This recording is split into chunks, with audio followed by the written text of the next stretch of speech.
Good morning बच्चों आज आपके लिए लेकर आए हैं इस वीडियो में बिहार बोर्ड वर्ग अष्टम अध्याय 2 एक चर वाले रैखिक समीकरण प्रश्नावली 2.1 का सवाल संख्या 8, 9 एवं 10। तो आइए अब चलते हैं अपने सवालों की ओर। वर्ग अष्टम गणित प्रश्नावली 2.1 का 8वां सवाल है 3x + 10 = 1। 3x + 10 ये सवाल का बायां पक्ष है और ये 1 दाहिना पक्ष है। इसमें से x का मान निकालना है और x यहाँ 3 के साथ गुना हो रहा है। तो सबसे पहले क्या करते हैं, जिस राशि के साथ कोई वेरिएबल होता है उसको हम आगे रख लेते हैं, जिसका मान निकालना होता है उसको हम आगे रख लेते हैं।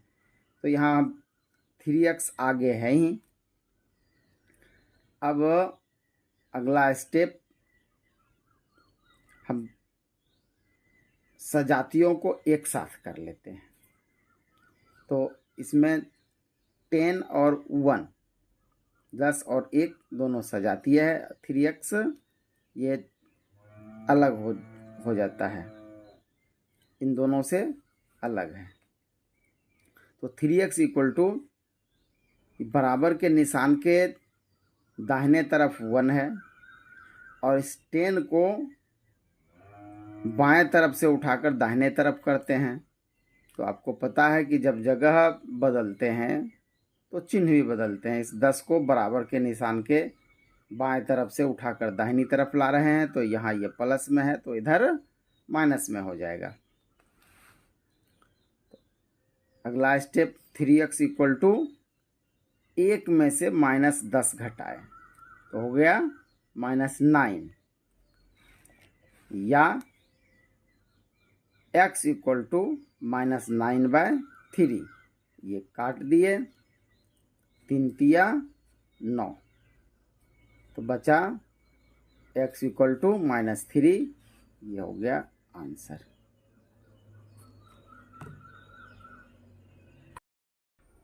बच्चों प्रश्नावली 2.1 का 9 नंबर सवाल है 2 × x + 11/4 = 13। यहाँ हम देख रहे हैं x + 11/4 ये ब्रैकेट के अंदर है और ये 2 दो ब्रैकेट के बाहर है और इसके बीच कोई प्लस या माइनस का निशान नहीं लगा हुआ है। इसका मतलब ये 2x + 11/4 के साथ मल्टीप्लाई हो रहा है, इस पूरी राशि के साथ ये गुना हो रहा है। यानी ये x 2 के साथ भी जो है मल्टीप्लाई हो रहा है और 11/4 के साथ भी जो है ये मल्टीप्लाई हो रहा है 2। अगला स्टेप हम देखते हैं, इस 2 को x के साथ मल्टीप्लाई कर देते हैं तो 2x, और इस 2 को 11 के साथ मल्टीप्लाई करते हैं तो 2 × 11 = 22, 11 दूनी 22। तो अगला स्टेप हो गया 2x + 22/4 = 13, 2x + 22/4 = 13। अब हम क्या करेंगे, यहाँ पर हम चाहें तो /1 लिख सकते हैं, नहीं भी लिखें कोई बात नहीं है। ये हो गया भिन्न का जोड़। अब यदि हम यहाँ पर बटा करके 1 लिख दें तो ये हो गया भिन्न का जोड़। ऐसे भी भिन्न का जोड़ हम बना सकते हैं। 1 और 4 का हम एलसीएम ले लिए तो ये 1 और 4 का एलसीएम हो गया 4, और 4 में 1 से भाग किए तो 4, और इस 4 को इस 2x से गुना किए तो 4 दूनी 8x, फिर इस 4 में को 4 से जो है भाग किए तो हुआ 1, और 1 को 22 से मल्टीप्लाई किए, 22 से गुना किए तो 1 × 22 = 22, 1 गुना 22 = 22। अब हो गया x 8x + 22/4 = 30। अब ऐसी स्थिति में हम क्या करते हैं, कोना कोनी गुना कर देते हैं। यहाँ कुछ नहीं है तो हम ले लेते हैं 8x plus 22 equal to 4 multiply 13, 4 गुना 13। आगे 8x plus 22 equal to 4 multiply 13 equal to 52, 13 चौक 52। अब ये समीकरण का सवाल है, इसमें 8x 20 प्लस 22 इक्वल टू 52, ये सवाल का हो गया बायां पक्ष और 52 ये दाहिने पक्ष में है। इस सवाल को सॉल्व करने के लिए हम लोग सजातियों को एक साथ कर लेते हैं।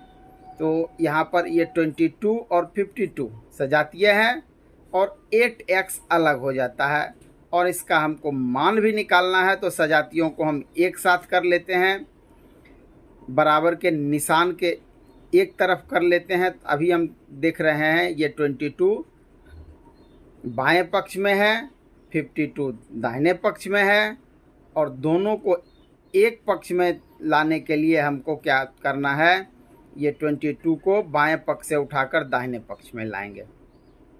हम जानते हैं कि जब पक्ष चेंज करते हैं, पक्ष बदलते हैं, तो उसका चिन्ह भी बदलते हैं। और 8x, इसमें x का मान निकालना है, तो इसको बराबर के निशान के, अभी ये बाएं तरफ है, इसको बाएं तरफ रहने देते हैं, और बराबर के निशान के दाहिनी तरफ 52 है, 52 है, इसको बाएं अभी जो है बाएं तरफ रहने देते हैं, और इस 22 को 22 को बाएं पक्ष से उठाकर दाहिने पक्ष में लाते हैं। बाएं पक्ष में इसका चिन्ह प्लस है, तो बाएं पक्ष में इसका चिन्ह माइनस हो जाएगा, बाएं पक्ष में इसका चिन्ह माइनस कर देते हैं। अब 8x equal to 52 minus 22 equal to 30, 52 में से 22 घटाया तो 30 हो गया। अब आ गया 8x इक्वल टू 30, 8x बराबर 30। अब इसको सॉल्व करने के लिए हम कुछ ऐसी संक्रिया करें, जोड़ करें, घटाव करें, गुना करें, कुछ भी करें, जिससे कि यहाँ सिर्फ x बचे, ये 8 खत्म हो जाए। तो हम करते हैं 8x इक्वल टू 30। यदि यहाँ इस 8x को 8 गुना x को यहाँ 8 से भाग कर दें, तो ये क्या हो जाएगा, 8 8 कैंसिल खत्म हो जाएगा। लेकिन इस बाएं पक्ष में 8 से भाग करते हैं, और ये दोनों राशि बराबर है, तो इसको बराबर रखने के लिए हमको बाएं पक्ष में भी 8 से भाग करना होगा। बाएं पक्ष में 8 से भाग करते हैं, तो दाएं पक्ष में भी 8 से भाग करेंगे, तब ये दोनों बराबर होगा। 8x इक्वल टू 13, इसका मतलब जितना बीच में बराबर का निशान है, तो ये 8x भी ये 30 के बराबर है, 30 के बराबर है, और बराबर का निशान लगा हुआ है, यानी दोनों बराबर है। एक में 8 से भाग करते हैं, तो दूसरे में भी 8 से भाग करेंगे, तब ये बराबर होगा, नहीं तो ये बराबर नहीं रहेगा। इसलिए इसको बराबर रखने के लिए 8 से भाग करते हैं। अब ये 8 और 8 हो गया कैंसिल, कट गया, बचा क्या, x। तो x इक्वल टू हो गया 30/8, 30/8। x equal to 30/8, 30/8। अब इसको हम जो है 2 से काट देते हैं, तो हो जाता है ये 15 दूनी 30 और 4 दूनी 8, तो x बराबर हो जाता है 15/4 आंसर। इस तरह से ये सवाल सॉल्व हुआ। आशा करते हैं कि आपको जो है ये सवाल समझ में आ गया होगा। यदि कहीं कठिनाई हो तो कमेंट में अवश्य लिखें। ये वर्ग अष्टम गणित का सवाल प्रश्नावली 2.1 का ये 10वां और इस प्रश्नावली 2.1 का अंतिम सवाल है x/3 प्लस ब्रैकेट के अंदर -14/3 equal to 3/7। x/3 plus bracket के अंदर -14/3 बराबर 3/7। तो यहाँ पर हम देख रहे हैं -14/3 ये ब्रैकेट के अंदर है और ब्रैकेट के बाहर प्लस का निशान लगा हुआ है। तो जब कोई राशि ब्रैकेट के अंदर हो और ब्रैकेट के बाहर प्लस का निशान लगा हुआ हो तो ब्रैकेट के अंदर जो निशान होता है प्लस या माइनस उसमें कोई बदलाव नहीं करते हैं। हाँ, यदि कोई राशि ब्रैकेट के अंदर है और ब्रैकेट के बाहर माइनस का निशान लगा हुआ है तो ब्रैकेट के अंदर वाले का चिन्ह चेंज हो जाता है, बदल जाता है। प्लस रहेगा तो माइनस हो जाएगा, माइनस रहेगा तो प्लस हो जाएगा। देखिए, यदि इसी तरह से यदि यहाँ पर माइनस होता और ये होता -14/3 -14/3 अब बाहर भी माइनस होता तो अंदर वाले का चिन्ह चेंज हो जाता, ये प्लस हो जाता, तब ये हो जाता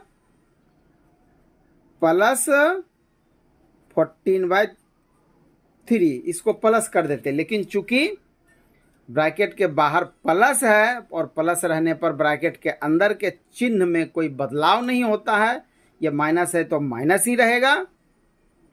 आइए इसका जो है हम हल देखते हैं, आगे सवाल को सॉल्व करते हैं। तो इस सवाल को सॉल्व करने के लिए इस 3 और 3 का जो है हम एलसीएम ले लेते हैं। ये भिन्न का जोड़ हो गया, हम भिन्न का जोड़ बनाते हैं। 3 और 3 का एलसीएम ले लिए, इसका लघुत्तम ले लिए। 3 और 3 का एलसीएम 3 हो गया। अब आगे इसको सॉल्व करते हैं। इस 3 में इस 3 से भाग करते हैं। जैसा कि आप भिन्न का जोड़ आप जानते हैं, बस भिन्न के जोड़ की ही संक्रिया कर रहे हैं यहाँ पर। तो 3 में 3 से भाग कर दिए तो हुआ 1 और 1 को इस x से गुना किए तो हुआ x। पुनः फिर ये -14/3 के साथ क्रिया, तो 3 को 3 से भाग किए तो हुआ 1 और 1 को -14 से गुना किए तो -14। तो हो गया x -14/3 = 3/7। x -14/3 = 3/7। ऐसी स्थिति में क्या करते हैं, हम क्रॉस मल्टीप्लिकेशन करते हैं, कोना कोनी गुना करते हैं, यानी ये 7 x -14 से गुना हो जाएगा और ये 3 गुना 3 हो जाएगा। तो हम 7 को ब्रैकेट के बाहर रखते हैं। x -14 = 3 × 3। तो 7 x के साथ गुना हो रहा है और ये 7 -14 के साथ गुना हो रहा है। 3 गुना 3 तो 7 गुना x, ये हो गया 7x और 14 7 98। 14 × 7 यानी 14 गुना 7 = 98 और ये 3 गुना 3 = ये 9 हो गया। अब ये समीकरण का सवाल है और समीकरण के सवाल में 7x माइनस ये 98, ये सवाल का हो गया बायां पक्ष और ये हो गया 9 दायां पक्ष। ये 7x - 98 ये बराबर के निशान के बाएं तरफ है और ये 9 दाहिने तरफ है। बाएं तरफ हो गए रहने के कारण ये हो गया बायां पक्ष बराबर के निशान के बाएं तरफ, बायां पक्ष बराबर के निशान के दाहिने तरफ, तो ये दायां पक्ष। अब समीकरण के सवाल को हल करने के लिए हम लोग सजातीयों को एक साथ कर लेते हैं। तो इस 98 और 9, ये जो 98 बाएं पक्ष में है और 9 जो है दाहिने पक्ष में है, दोनों को, इस दोनों सजातीय को हम एक साथ करेंगे, एक पक्ष में लाएंगे। चूँकि ये 7 के साथ x मल्टीप्लाई हो रहा है और इसका मान भी निकालना है, तो इसको बराबर के निशान के बाएं तरफ रहने देते हैं और जिस राशि का मान निकालना होता है उसको आगे रखते हैं। तो ये x का मान निकालना है और इस 7 के साथ मल्टीप्लाई हो रहा है, तो इसको हम आगे रखेंगे। तो इसको आगे रख लिए इक्वल टू, यहाँ पर 9 देखिए बराबर के निशान के दाहिने तरफ है, इसको दाहिने तरफ रखते हैं और इस 98 को उठाकर ये बाएं पक्ष से उठाकर दाहिने पक्ष में लाते हैं। तो बाएं पक्ष में इसके आगे माइनस का चिन्ह लगा हुआ है, तो दाएं पक्ष में इसके साथ प्लस का जो है निशान हो जाएगा, प्लस लग जाएगा। तो 7x = 9 + 98, 7x = 9 जोड़ 98।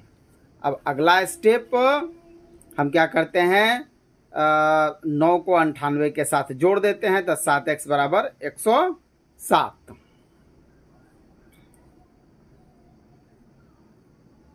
अब हम आगे की क्रिया, यहाँ पर 7x बराबर 107 हो गया। हम कुछ ऐसी संक्रिया करें कि यहाँ पर केवल x बचे, 7 खत्म हो जाए। तो ये 7x के साथ गुना हो रहा है, इसलिए इसको हम 7 से भाग कर देंगे। तो ये यहाँ पर 7 खत्म हो जाएगा, सिर्फ x बचेगा। तो यहाँ पर 7x, अब बाय यहाँ पर 7 से हम इसको डिवाइड कर देते हैं, भाग कर देते हैं। ये 7x के साथ गुना हो रहा है तो 7 को भाग कर देंगे तो ये 7 7 कट जाएगा, तो केवल x बचेगा। चूंकि बाएं पक्ष में जो है हम 7 से भाग कर रहे हैं और बीच में बराबर का निशान है, तो इसको बराबर कर रखने के लिए दाएं पक्ष में भी हमको 7 से भाग करना होगा, तब ये बराबर होगा, नहीं तो बराबर नहीं रहेगा। एक पक्ष में जो है 7 से भाग कर दिया, दूसरे पक्ष में नहीं करेंगे तो ये फिर राशि बराबर नहीं होगी। तो इसको बराबर रखने के लिए दाहिने पक्ष में भी 7 से भाग करते हैं। तो यहाँ पर ये 7 और 7 हो गया कैंसिल, 7 7 कट गया, बचा केवल x। तो x बराबर 107/7, x equal to 107/7, x equal to 107/7। ये हो गया आंसर। आशा है कि ये सवाल आप सीख गए। यदि कहीं कठिनाई हो तो कमेंट में लिखिए, उसके समाधान का भरपूर प्रयास करेंगे। ये वीडियो पसंद आया हो तो लाइक करें, चैनल को सब्सक्राइब करें। जय हिंद।